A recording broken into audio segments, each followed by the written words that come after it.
Salut à tous, je vous invite aujourd'hui à une méditation sur un passage qui m'a particulièrement marqué, qui m'a fait beaucoup de bien et qui me fait toujours du bien quand je le lis. Donc je voulais partager avec vous les trésors qu'il contient afin qu'on puisse s'édifier ensemble. Il s'agit du chapitre 5 de l'Évangile selon Matthieu.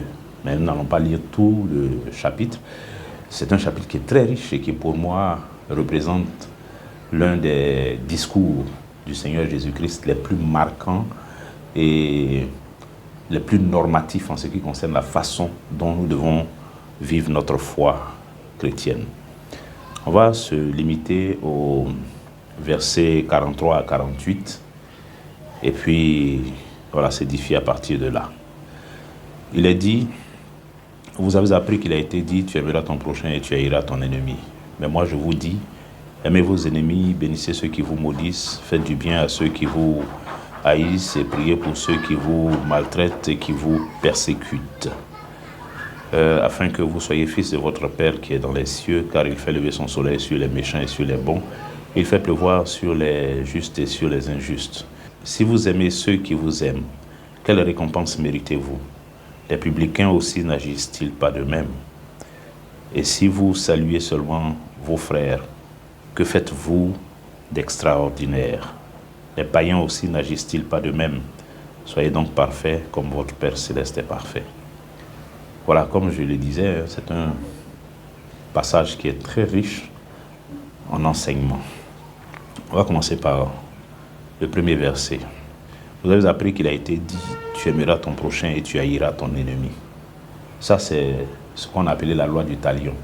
C'était une disposition de la loi de Moïse dans laquelle il était dit œil pour œil, dent pour dent, pied pour pied, main pour main, vie pour vie, blessure pour blessure, meurtrissure pour meurtrissure. C'était ça la loi du talion. Et le Seigneur Jésus-Christ vient avec une nouvelle loi, une nouvelle norme. Il vient et il nous dit à nous qui sommes ses disciples que désormais voici la nouvelle norme selon laquelle nous devons marcher. La nouvelle norme à laquelle doit correspondre notre spiritualité. Nous qui sommes conduits par le Saint-Esprit, nous qui sommes parvenus jusqu'à la fin des siècles et qui avons reçu la grâce de constituer ce qu'on appelait l'Église. Donc Jésus-Christ établit ici la norme nouvelle qui s'applique à l'Église, qui ne s'appliquait pas à l'Israël ancien, qui ne s'appliquait pas à tous ceux qui étaient soumis à la loi de Moïse. Cette norme que Jésus présente ici est une norme qui ne s'appliquait pas à ceux qui étaient sous la loi de Moïse. C'est pour cela qu'il dit, il présente ça de façon opposée. Il dit, vous avez appris qu'il a été dit. Quand il dit ça, ce sont les dispositions de la loi qu'il annonce. Tu aimeras ton prochain et tu haïras ton ennemi. Mais moi, je vous dis, et là, il annonce, il a dit mais, opposition, mais, ce qui a été n'est plus. La norme qui a été n'est plus. Une nouvelle norme est en train d'être instituée qui n'est pas semblable à l'ancienne. Et cette norme, elle est pour l'Église. Elle s'applique à l'Église, à nous qui sommes l'Église de Jésus-Christ. Et cette norme dit, en ce qui concerne nos rapports avec les hommes, il y en a qui se constituent nos ennemis. Il y en a qui se mettent dans la posture d'inimitié vis-à-vis de nous, qui s'érigent en ennemis des gens de bien, comme les Écritures les appellent. Il y a des hommes comme ça. Dans la société, dans la vie de tous les jours, il y a des gens qui nous prennent, nous les disciples de Jésus-Christ, comme leurs ennemis. Ils prennent les chrétiens comme leurs ennemis.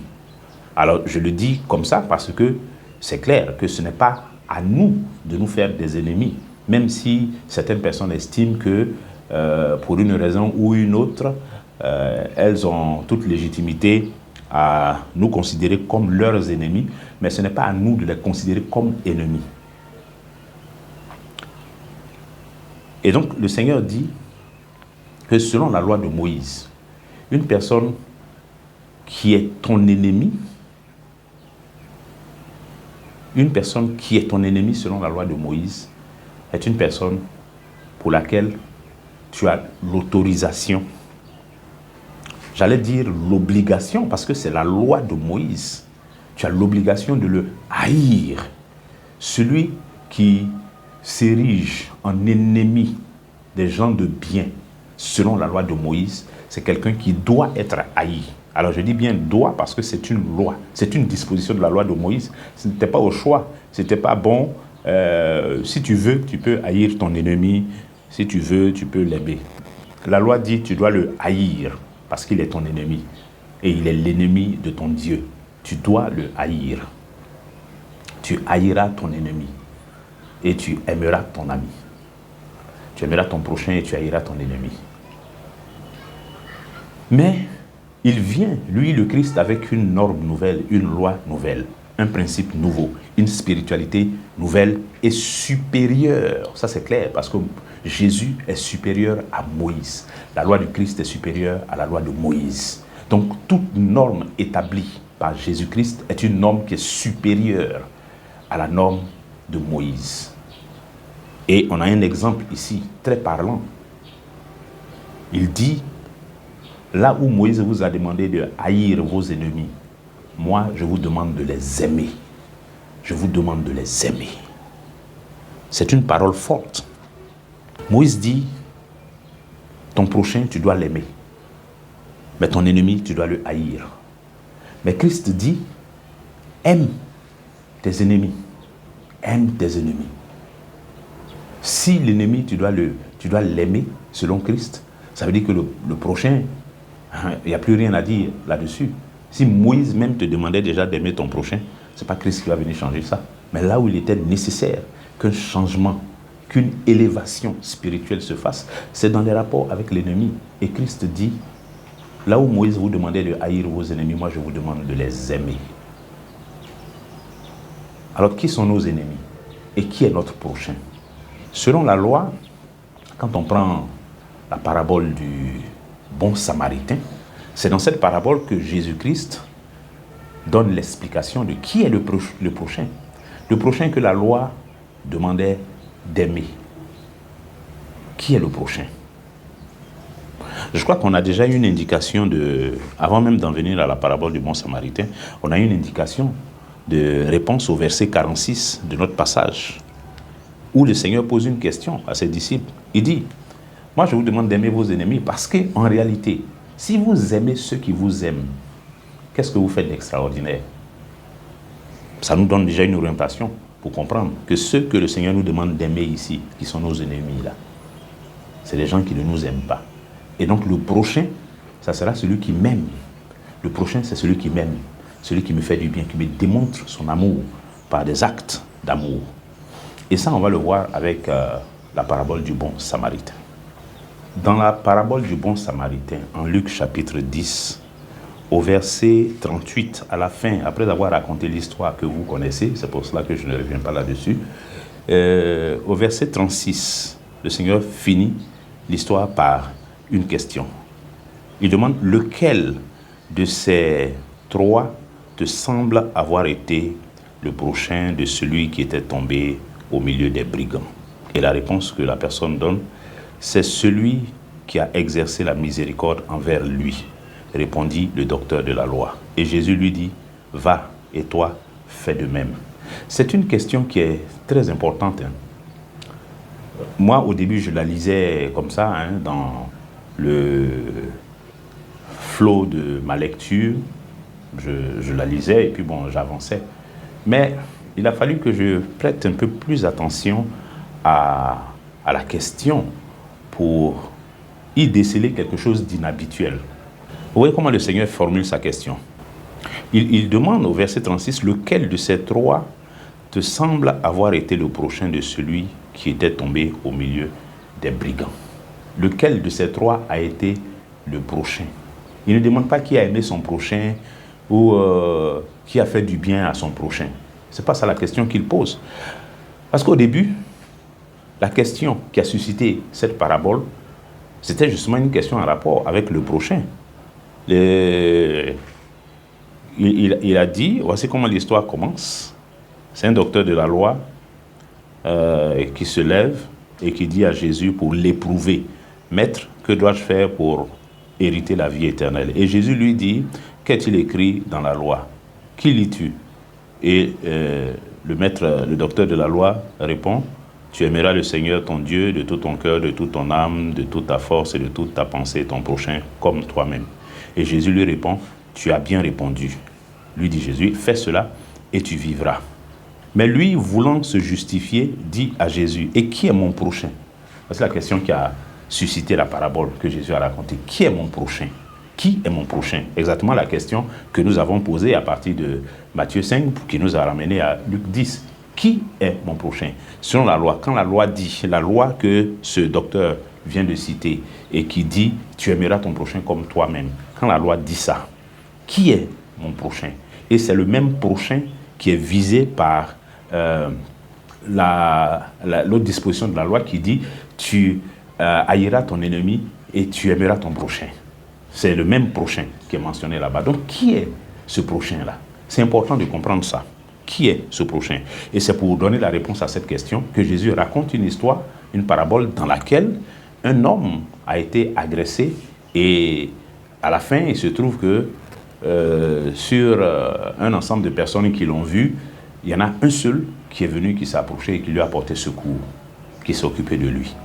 Et la question que Jésus pose à la fin, en conclusion de cette parabole, c'est lequel de ces trois-là vous semble avoir été le prochain de celui qui a été agressé, celui qui a été blessé?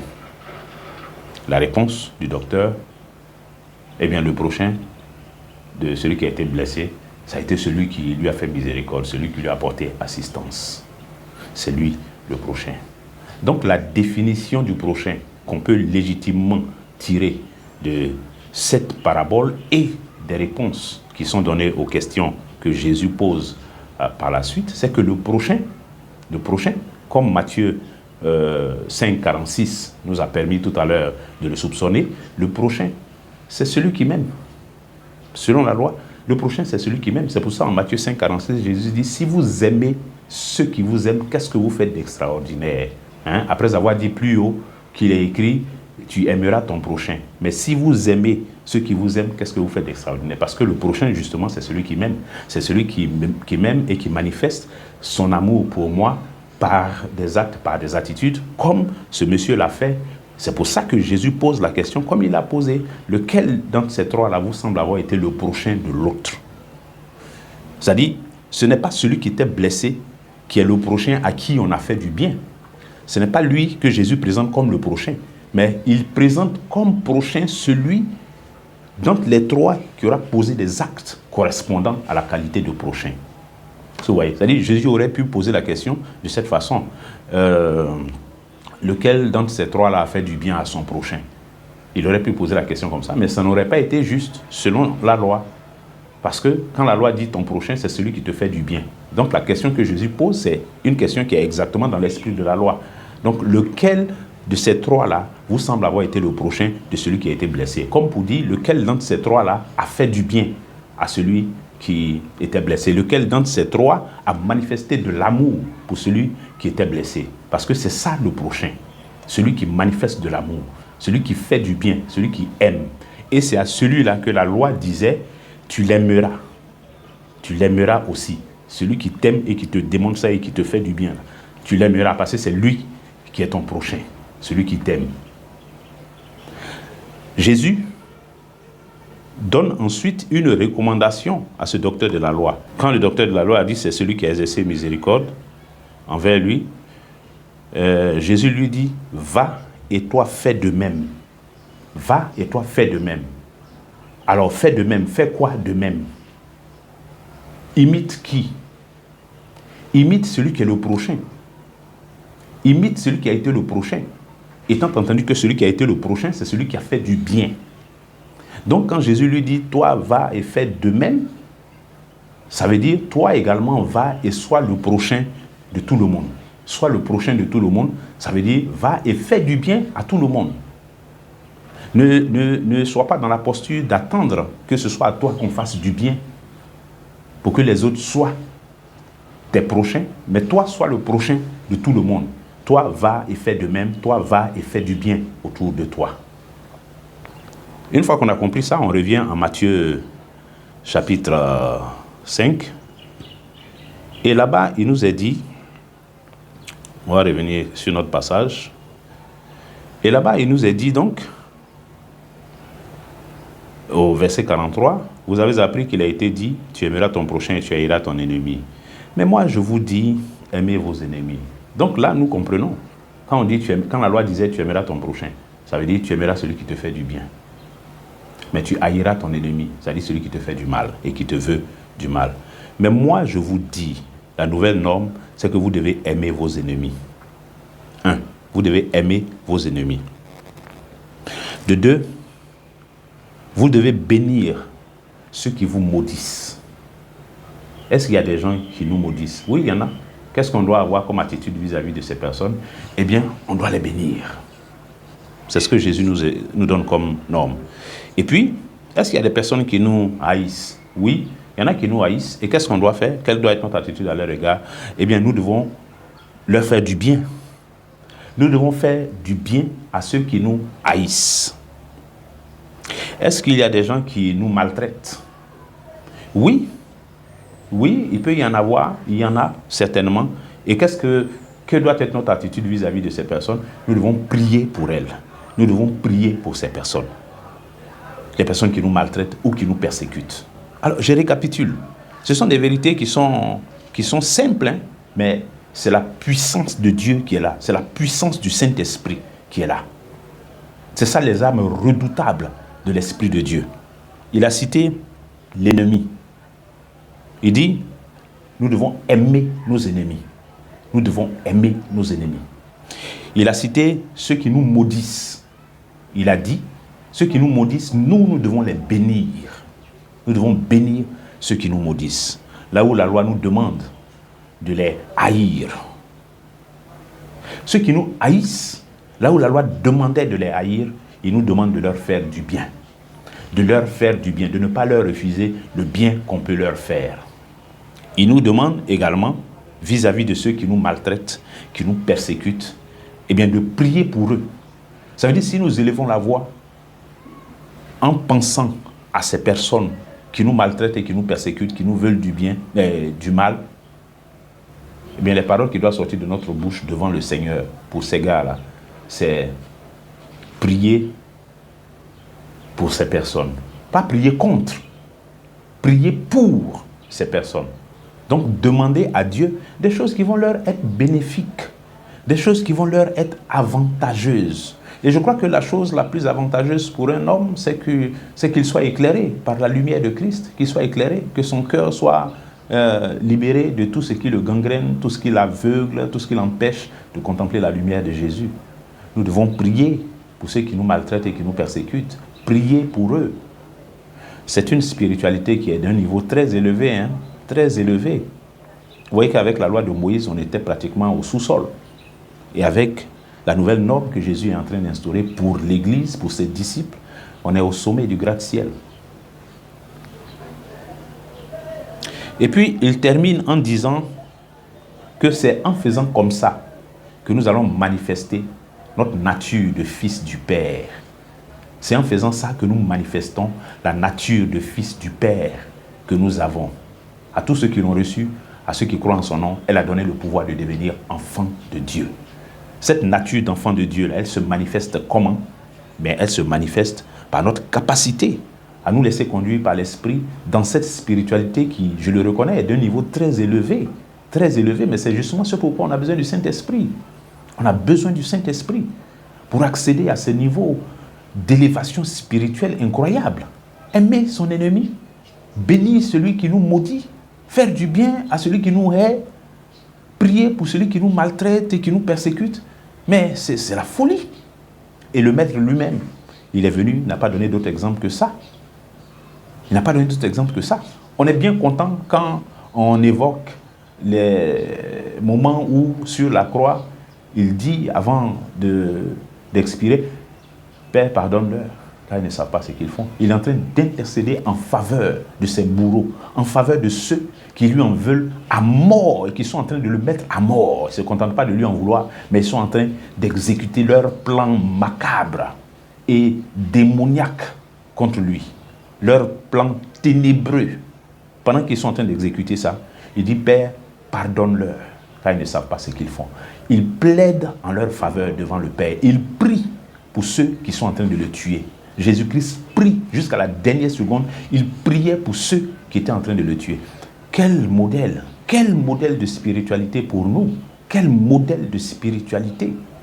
Et c'est ça, la norme que le Seigneur Jésus est venu instaurer pour l'Église, pour ses disciples. Bien-aimés, si notre justice ne va pas dans cette direction, bon, je ne sais pas c'est quel modèle qui nous inspire. Ou bien les modèles de David. Oui, parce que je sais qu'il y a pas mal de prières de David qui inspirent les gens. Les prières dans lesquelles David demande à Dieu de faire périr ses ennemis. Les prières dans lesquelles David demande à Dieu de précipiter ses ennemis dans le séjour des morts. Les prières dans lesquelles David dit à Dieu qu'il veut marcher dans le sang de ses ennemis, que Dieu puisse leur fracasser le crâne et que leur sang coule à flot. Oui, David a fait ce genre de prière-là. Mais David, c'était qui?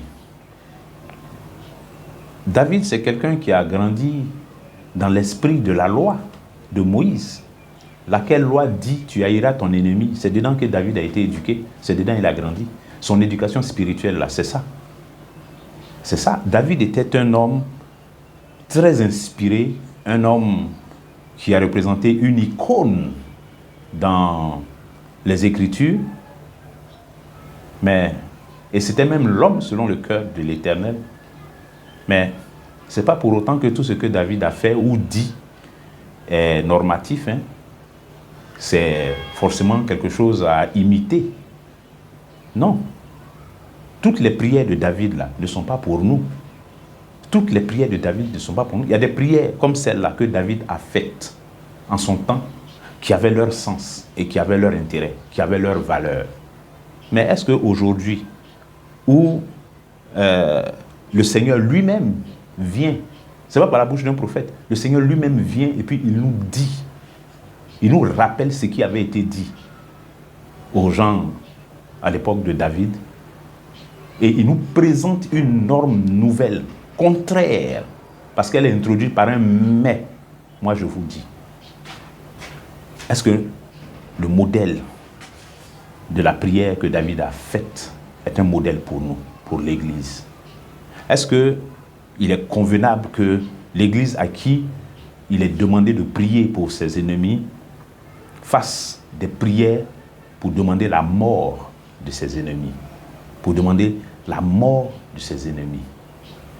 Est-ce qu'il est juste, est-ce qu'il est conforme à l'esprit et à la lettre de ce que Christ a enseigné à l'Église, que l'Église élève la voix vers le Père pour prier afin que ses ennemis meurent, afin que les ennemis de l'Église meurent, afin que nos ennemis individuels meurent, afin que nous voyions les funérailles de nos ennemis? Est-ce que c'est conforme à la lettre et à l'esprit de ce que Christ enseigne ici dans Matthieu chapitre 5, pour ne citer que ça? Sinon, les apôtres eux-mêmes ont répété ce que Christ a dit, bénissez et ne maudissez pas. Et vous allez lire les épîtres de fond en comble, vous allez parcourir les évangiles, vous ne verrez pas quelque part où le Seigneur ou bien ses disciples demandent que des prières soient faites contre les ennemis pour les faire mourir. Même lorsque Pierre a dégainé son épée, coupé l'oreille de Malchus, le Seigneur a tout rétabli. Je ne suis pas venu pour mener cette guerre-là. Je suis venu pour accomplir une mission. Je suis venu pour accomplir une mission. Et puis d'ailleurs, nos ennemis, c'est qui nos ennemis aujourd'hui? Là où David voyait les peuples hostiles comme ses ennemis, ce qui était le cas d'ailleurs, là où les Ammonites, les Philistins, les Madianites, tous ces peuples cananéens, païens qui les environnaient, représentaient et étaient effectivement les ennemis d'Israël, peuple de Dieu. Mais aujourd'hui, nous ne sommes pas dans cette configuration. Aujourd'hui, les Écritures nous disent, notamment l'Épître aux Éphésiens, que nous n'avons pas à lutter contre la chair et le sang. Nos ennemis aujourd'hui ne sont pas des ennemis physiques. C'est pour cela que nous combattons, non pas avec des armes charnelles, mais avec les armes de Dieu qui ne sont pas charnelles, mais qui sont puissantes par la vertu de Dieu pour renverser les raisonnements, pour renverser les forteresses. Il y a un changement de normes, un changement de paradigme.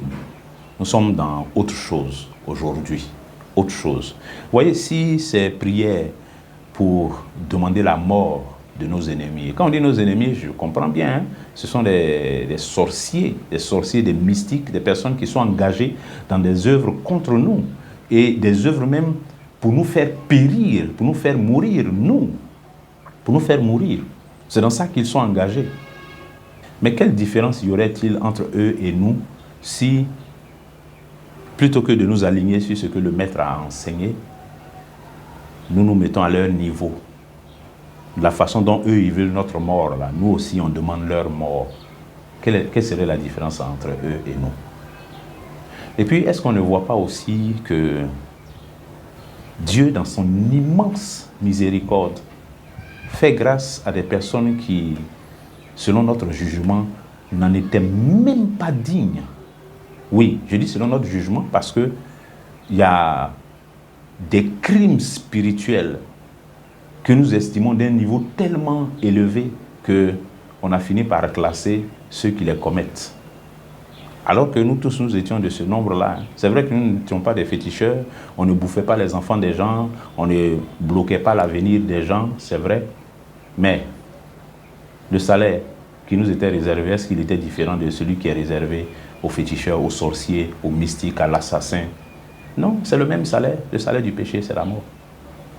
Donc, est-ce qu'il est juste que ce que nous avons été à un moment donné et de quoi Dieu nous a tirés en nous faisant grâce, nous puissions par nos prières le refuser à d'autres personnes? Refuser cela à d'autres personnes. Question, question, question. Prier pour ceux qui nous haïssent, pour ceux qui nous maltraitent et nous persécutent. Dans cette maltraitance-là, il y a ça. Le gars, dans sa sorcellerie, il a gâté nos projets, il a empêché des femmes d'enfanter, il a fait même des imprécations dans lesquelles il a dit que tant que lui, il n'est pas arrivé à ses fins, toi, ton avenir ne va pas bouger, ça ne va pas s'ouvrir, etc. Oui, c'est vrai. Et peut-être même qu'il a engagé même sa vie dans ces imprécations-là pour dire aussi longtemps que je serai en vie, tu ne prospéreras pas. Bah, il est possible que quelqu'un soit allé jusqu'à ce niveau-là, mais ça ne crée pas une exception, ça ne fait pas une exception à la norme que Jésus-Christ a instituée là. Le Seigneur a dit, aimez vos ennemis. Dans l'ennemi, là, il y a tout cela. Ou bien les ennemis qu'on doit aimer, il y a des ennemis que nous devons aimer, et puis il y a des ennemis pour lesquels nous devons demander leur mort à Dieu. Ce n'est pas ce que Christ dit ici, dans Matthieu 5. Jésus parle en établissant une norme qui est générale et qui s'applique de façon indifférenciée à tout ce qu'on peut appeler ennemi, à tout ce qu'on peut appeler attitude hostile à notre égard, quel que soit là d'où ça vient. Parce qu'en réalité, notre cible, désormais, nous comprenons que ce n'est pas le sorcier qui est notre cible, c'est l'esprit qui agit dans le sorcier. Comment est-ce que par notre prière, nous pouvons neutraliser ces esprits-là? C'est ça qui devrait nous préoccuper. Comment est-ce que par nos prières, nous pouvons porter ces fardeaux-là jusqu'à faire bouger la main de Dieu en faveur de ces personnes? C'est ça. Bon, peut-être qu'on voit ça aussi comme utopique. Oui, ça c'est la théorie, c'est parce qu'un sorcier ne t'a jamais attaqué, n'a jamais attaqué ta famille et tout ça. Peut-être bien que oui. Mais ça ne change pas la norme qui est écrite. Parce qu'il s'agit de ce qui est écrit. Il ne s'agit pas de mes impressions, ou bien du ressenti de quelqu'un, ou bien de l'expérience de quelqu'un. Il s'agit d'une norme qui est écrite. Est-ce qu'on s'en tient à cette norme? Est-ce qu'on l'applique, ou bien il y a des exceptions? Si oui, où se trouvent les mentions concernant ces exceptions? Ou bien il y a des conditions dans lesquelles cette norme nouvelle peut s'appliquer, et puis il y a des conditions dans lesquelles elle ne peut pas s'appliquer. Où ça? Je ne sais pas. Donc, voilà, donc c'est la réflexion à laquelle je vous invite. Et comme d'habitude, hein, je n'ai pas toujours la réponse à toutes les questions, mais j'ouvre les réflexions, et puis bon, ensemble, on s'enrichit, ensemble, on approfondit, on examine nos pratiques, on examine notre façon de faire les choses, et puis bon, on voit ce que le Seigneur a pour nous comme éclairage. Que Dieu vous bénisse.